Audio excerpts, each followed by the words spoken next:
DXY nas mínimas de 2024 e ontem perdeu os 102 pontos. Será que estamos diante de um novo ciclo de desvalorização do dólar perante moedas globais? Sejam elas moedas desenvolvidas, subdesenvolvidas, emergentes, não importa. Ninguém está falando em fim do dólar. O dólar morreu. Bem pelo contrário. É apenas um ciclo de desvalorização. Isso porque o mercado está especulando que o Fed vai cortar o juro agora em setembro. Nesse vídeo eu quero explicar para vocês o que é esse tal de DXY e a relação entre o dólar no mundo e ativos no mercado financeiro, commodities, criptoativos, bolsas, câmbio, e até mesmo as relações entre um dólar mais fraco no mundo e indicadores econômicos, decisões de política monetária. Então, o aspecto tanto financeiro quanto econômico dessas relações.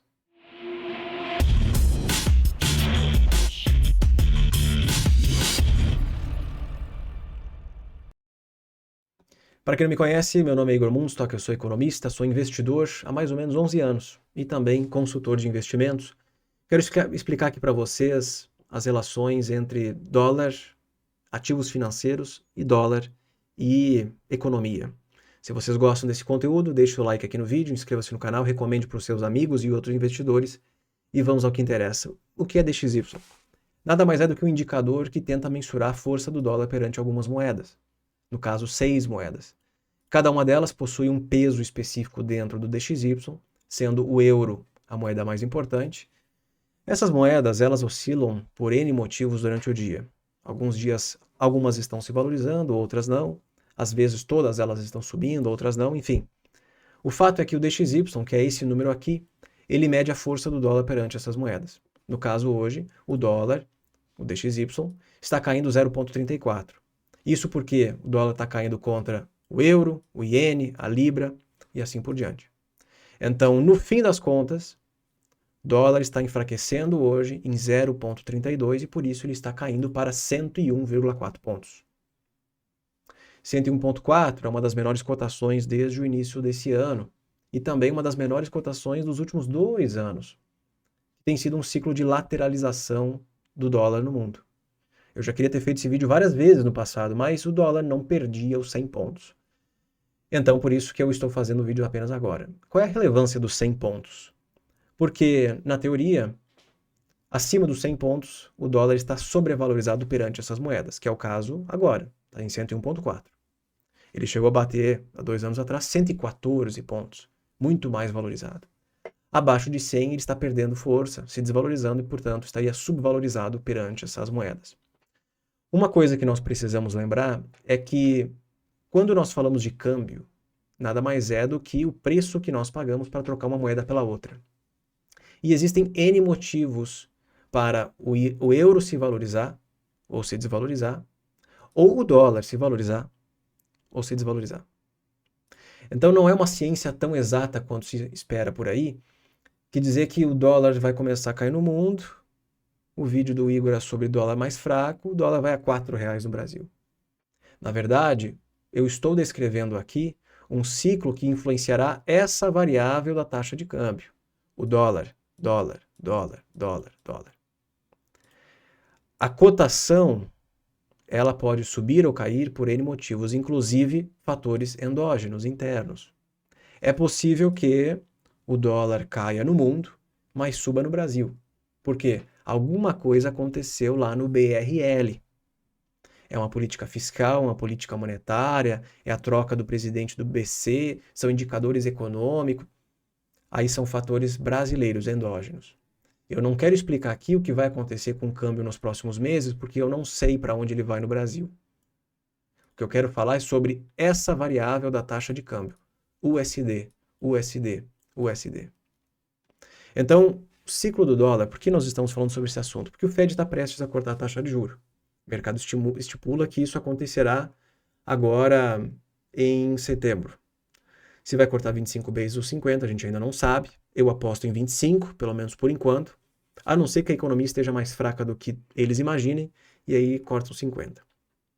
Da mesma maneira que o ciclo de fortalecimento, de apreciação do dólar, foi relevante num passado recente, 2021 e 2022, o ciclo contrário também é importante do ponto de vista econômico e de mercados. Porque o dólar subiu de 2021 até 2022. Tá aqui, ó. 2021 estava ali perto dos 90 pontos e foi dos 90 até os 114. Uma apreciação até, diria, rápida. Isso porque a inflação americana surpreendia para cima, o Fed negava que a inflação estava surpreendendo, ele achava que era uma inflação temporária, era transitória, e quando ele percebeu ali por novembro de 21 que a inflação é realmente um problema macro importante, ele precisava acelerar o ciclo de aperto monetário. Isso é, para de imprimir dinheiro, pelo amor de Deus, começa a reduzir o balanço patrimonial e eleva a taxa de juros. O desespero do Fed foi tão grande porque foi perceptível isso apenas pelo simples fato de que, depois de imprimir tanto dinheiro, o Fed normalmente para de imprimir. E é só isso. De um mês para o outro, eles foram de impressão de moeda para redução do balanço patrimonial. Isso mostra que eles exageraram na impressão de moeda. Isso é fato. Eles não falaram isso, mas isso é fato. E além disso, claro, subiram a taxa de juros. Ali na metade de 22, perceberam que a inflação era um problema muito maior do que se acreditava, portanto tiveram que acelerar esse aperto monetário, subindo, se eu não me engano, 3 ou 4 vezes a taxa de juros em 75 meses, que é muita coisa do ponto de vista histórico para Estados Unidos. Da mesma forma que o fortalecimento do dólar influenciou economias e mercados, o seu enfraquecimento é relevante para a gente. Do ponto de vista de ativos, um dólar fraco é mais bullish para criptoativos. Eu vou ter que falar sobre criptos no vídeo de hoje. Emergentes, países emergentes, moedas emergentes e commodities. Então, assim, muita coisa influenciada pelo dólar mais fraco. A gente só não falava desse assunto faz tempo porque o dólar está de lado, o DXY está de lado há mais ou menos 2 anos. Mas será que finalmente agora teremos um dólar mais fraco? Acredito que sim, por conta de um trigger importante, o pivô do Fed. Do ponto de vista econômico, um dólar fraco é desinflacionário. Ele reduz a pressão sobre as expectativas de inflação e pode inclusive ajudar os bancos centrais a aliviar a política monetária, ou seja, cortar a taxa de juros. E bancos centrais cortando taxa de juros é ou não é positivo para ativos de risco, para ações, para bolsas? Por isso a relevância desse assunto. Vou começar falando sobre a relação entre dólar, DXY e emergentes. Países emergentes, moedas emergentes, bolsas emergentes. Um ciclo de desvalorização do dólar em termos globais é positivo para moedas emergentes e, consequentemente, as nossas bolsas. Pensa assim, você é um investidor macro. Você está lá num fundo de investimentos nos Estados Unidos e o Fed está para cortar o juro. Naturalmente, isso deve gerar uma desvalorização do dólar perante moedas globais. O que você faz para ganhar dinheiro?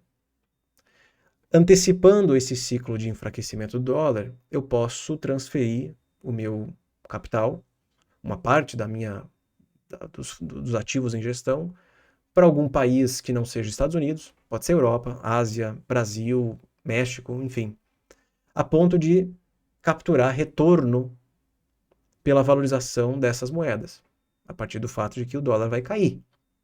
Então eu transfiro dinheiro para fora, essas moedas se valorizam, eu já ganho dinheiro dessa maneira, e se o ativo que eu compro sobe, se valoriza, melhor ainda. Lembra aquela história do Japão, que o pessoal pegava dinheiro no Japão e transferia para qualquer lugar do mundo e comprava bolsa, comprava criptos, empresa de tecnologia? É a mesma coisa. Eu pegava dinheiro no Japão, transferia para os Estados Unidos, isso fazia o iene japonês se desvalorizar, eu já ganhava dinheiro ali, e comprava ativos de risco, sei lá, S&P, ganhava com a valorização do S&P também. Esse ciclo aqui é importante porque nós veremos investidores querendo capturar esses dois tipos de retorno. São duas variáveis relevantes, a apreciação da moeda e a apreciação do ativo. É a mesma coisa quando o investidor brasileiro, que quer investir nos Estados Unidos, transfere o dinheiro para fora, então ele compra dólares e assiste o dólar subir no Brasil e ainda dá risada. Realmente, quando o dólar se valoriza e você tem dólares no exterior, você está ganhando dinheiro. Em reais, sim. E se você comprou um ativo lá fora que também se valorizou, melhor ainda. É a mesma coisa, só que ao contrário. Os investidores, então, tentam capturar esses dois tipos de retornos. Talvez esse início de desvalorização do dólar ajude a explicar o porquê o índice dos mercados emergentes, que é uma ETF conhecida, EEM, está batendo o S&P 500 desde o dia 5/8, quando deu ali o o que eu chamo de apocalipse no mercado japonês. Desde o dia 5, EM está batendo o S&P 500. Ele só não está batendo o Nasdaq, mas está subindo mais de 10%. Eu gravo esse vídeo no dia 20, são 15 dias, ou seja, menos que 15 dias de pregão, tá? EM está batendo o mercado americano, que é composto ali pelas empresas mais, né, conhecidas do mundo. Será que esse é o início de um ciclo de valorização dos mercados emergentes? Reparem esse gráfico aqui na direita. Eu inverti o DXY. DXY é a linha azul, é a variável na esquerda. Esse EM, que é uma ETF de mercados emergentes, é a variável na direita, é a linha laranja. Eu inverti o DXY para vocês perceberem que existe aqui uma correlação entre uma coisa e a outra. Dólar se fortaleceu de 2000, ou melhor, ele se desvalorizou em 2020, especialmente depois das eleições americanas ali por novembro. Então o DXY derreteu, foi de 90 e tantos pontos para 90. Mercados emergentes dispararam. Na verdade, todos os ativos de risco no mundo subiram naquele momento. Só que depois, com a elevação do juro americano, antecipando que isso deveria acontecer, reparem que DXY foi se valorizando e mercados emergentes foram caindo. Bolsa americana também caiu nesse período, tanto que esse pico do DXY, de 114 pontos, coincide com o fundo do S&P 500, outubro de 2022. Então não é só correlação entre emergentes e dólar. É dólar e mercado americano também. Agora, com o DXY voltando aqui para 101,4 pontos, que a gente viu mais cedo, reparem que mercados emergentes também começam a respirar melhor. É dinheiro, é fluxo de recursos sendo transferido para esses países emergentes. Grande parte deles aqui, que fazem parte dessa ETF, são países asiáticos, tá? São países que se beneficiam pelo fluxo de entrada de recursos externos e também a compra de ativos de risco. Os investidores querem ganhar nas duas pontas. Falando sobre commodities e inflação, a valorização do dólar em termos globais encarece a importação de bens e serviços. Se o dólar aqui no Brasil vai de 4 para 5, de 5 para 6, comprar um iPhone que vem da Apple fica obviamente muito mais caro. Então a desvalorização da nossa moeda, ou a valorização do dólar, encarece produtos importados. E isso afeta a nossa inflação. A gente chama de inflação importada. Inflação importada. É o impacto que um câmbio mais depreciado tem em cima do IPCA. Isso dificulta o trabalho do Banco Central, que talvez precisa manter o juro alto por mais tempo, tem que até que subir o juro para controlar essa inflação importada. Talvez isso ajude a explicar o porquê hoje especula-se que no Brasil a Selic vai subir até o final do ano, para ajudar o real a se valorizar e com isso controlar parte dessa inflação importada que temos visto recentemente no IPCA. Afinal de contas, o IPCA tá na banda superior, né? 4,5%. Está quase fora da meta do Banco Central, né? Do limite superior da meta do Banco Central. Em 2022, o Banco Central Europeu, que subiu o juro depois do Fed, viu o euro se desvalorizar rapidamente. E aí quem conseguiu hoje acesso, é fácil, bota no Google, acesso à comunicação do BCE, o Banco Central Europeu, do que aconteceu em 2022, vai reparar que eles estavam preocupados com a desvalorização do euro, porque aquilo reacelerava a inflação europeia. Então eles tiveram que acelerar a alta do juro para poder conter parte da depreciação cambial.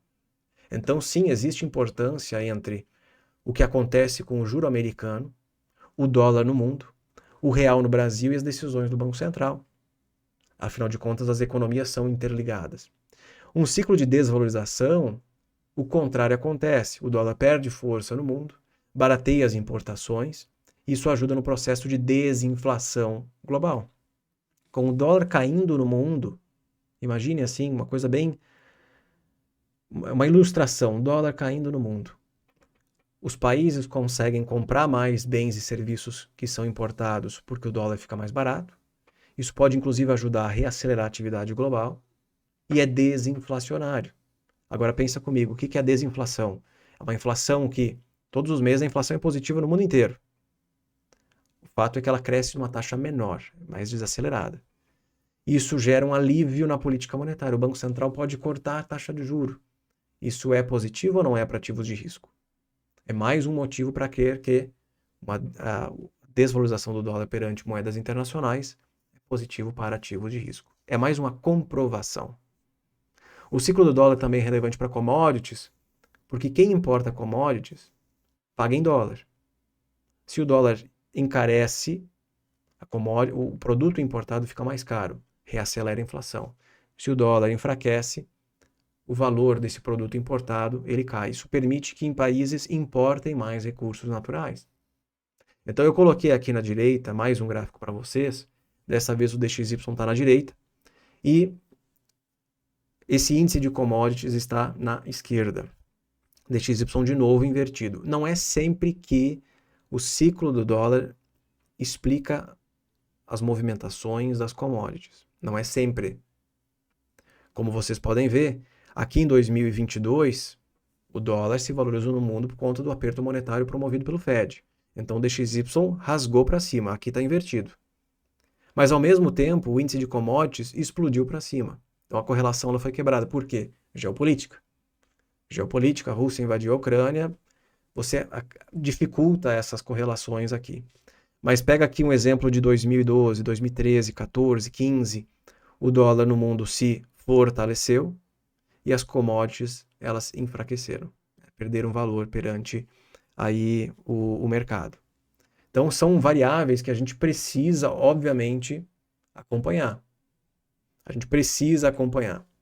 Então, o que eu quero mostrar aqui agora, porque eu falei, isso aqui é uma apresentação, né? Um negócio um pouco mais teórico. Vamos para o mercado. Nesse exato momento, o DXY está aqui, 101,5 pontos. Uma das menores cotações desde o início do ano, janeiro de 2024. Por quê? Janeiro de 2024. Foi um momento que o mercado esperava que o Fed cortaria muito a taxa ao longo do ano. Na reunião de dezembro, o Fed sinalizou que sim, nós vamos cortar o juro em 2024. O mercado levou isso e aumentou, botou na 10ª potência. Eles vão cortar em todas as reuniões. Calma, mercado, calma, que o mercado tem errado muito nesses últimos anos. Ele exagera demais. Tanto que essa variação do DXY mostra perfeitamente os exageros. Lembra do higher for longer? Uma vez, 2 vezes. Aqui, os dados americanos eram muito fortes, o Fed não vai cortar o juro. O que aconteceu com o DXY? Subiu. Aqui, inclusive, eu estava em São Paulo, gravando a minha Finglass, nós fizemos o acompanhamento do CPI. A inflação surpreendeu para baixo, o Fed vai cortar o juro. O dólar começa a perder força. Eu parei de falar de DXY porque faz 2 anos que eu fico olhando e dizendo, agora vai, agora vai, agora vai, agora vai. E não vai. Aí a pergunta é, será que agora vai? Como estamos muito mais próximos do tal do pivô do Fed, que é esse ciclo de queda da taxa de juros, acho que faz sentido gravar esse vídeo e postar para vocês. Bom, então existe relação entre o juro americano e DXY? Oh yes. Bota aqui, ó. Não explica perfeitamente as variações, mas ajuda a entender um pouco sobre os ciclos. Então pega 2021 e 2022, uma coisa acompanha a outra. O juro de 2 anos ele é muito mais sensível ao que o Fed vai fazer em breve, diferentemente do juro longo. Então, se ele está subindo, é porque o mercado espera que o Fed aumente a taxa de juro. Com isso, o DXY acompanhou esse movimento de alta. Depois, o dólar se enfraqueceu contra algumas moedas, porque o mundo inteiro também subiu a taxa de juro. E agora o contrário deve acontecer. Então, reparem aqui, juro de 2 anos caindo, DXY começando essa pernada de queda. Eu diria até que demorou um pouquinho, teve um delay. Porque o juro de 2 anos americano derreteu aqui no dia 2 de agosto. DXY caiu, mas não caiu tanto. Agora que ele está começando a cair. Então teve um delay meio assim esquisito, que fica um pouco difícil de explicar o porquê. Sobre ativos de risco, eu acho que está na hora da minha carteira. A carteira aqui do canal, que é aberta, transparente a todos os membros. De vez em quando eu faço uns vídeos abertos para vocês também. Eu acho que está na hora de me expor a criptoativos. Eu acho que está na hora de me expor a criptoativos. Ontem o DXY caiu mais ou menos 0,60. Foi uma queda relevante, mais do que hoje. Mas o Bitcoin não tinha respondido a isso, tá? Estava ali nos 57, 58 mil dólares, hoje bateu 60 e está aí entre 59 e 60. Importante mencionar que eu fico acompanhando se essas relações ainda funcionam. Porque o ideal seria ontem Bitcoin ter subido. A partir do momento que eu percebo que o dólar está caindo no mundo.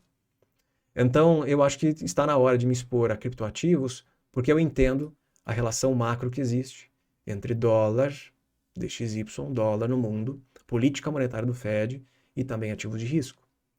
Então, a explicação ideal aqui para vocês que acompanham criptos não é que o dólar caindo é bom para cripto, é que o juro americano caindo é melhor ainda para cripto. E o dólar cai como consequência natural.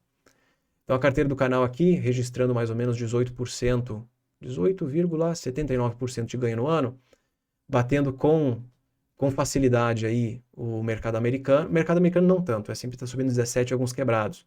Mas Ibovespa nem se compara, no período está subindo 3,66, o CDI 6,25, IPCA 2,70. Lembrando que esse ano, isso aqui não é a rentabilidade de 24 meses nem 12, é do ano. A carteira foi criada em janeiro, do nada, do zero, com 100 mil reais, a gente foi aportando todos os meses, eu fui aportando todos os meses e chegou aí nos 800. É importante mencionar que essa aqui é uma carteira que tem uma pegada mais macro, não é só comprar e esperar, não é só dividendos, embora eu tenha empresas que pagam dividendos, tem uma pegada mais macro e eu tento tirar vantagem desses movimentos macroeconômicos e de mercado. Quem comentou sobre esse assunto, agora pela manhã, foi o Mohamed El-Erian. Esse economista, para mim, é um dos melhores economistas da atualidade, para quem acompanha não só política monetária e também mercados. Ele mostra aqui, uma queda do dólar se persistir dessa maneira, falando de DXY, quando ele postou, estava caindo 0,09, 101,79 pontos. Isso abre a porta, wide open, então abre bastante a porta para cortes na taxa em outros países. É o que eu mencionei para vocês mais cedo, um dólar mais fraco no mundo, é desinflacionário e ajuda nas decisões de política monetária de alguns países que estavam ali esperando para talvez subir o juro, mas como o Fed está próximo para cortar, talvez isso tire pressão sobre o câmbio, a inflação também, e isso seja positivo para a economia como um todo. Então essas relações aqui são muito importantes. Então o que eu trouxe para vocês nesse vídeo não é só a relevância do DXY para criptos, mas commodities, ativos de risco, bolsas emergentes, moedas emergentes e o impacto que isso aqui tem nas economias, em termos de inflação, em termos de expectativas de inflação e de decisões de política monetária. Espero que vocês tenham gostado.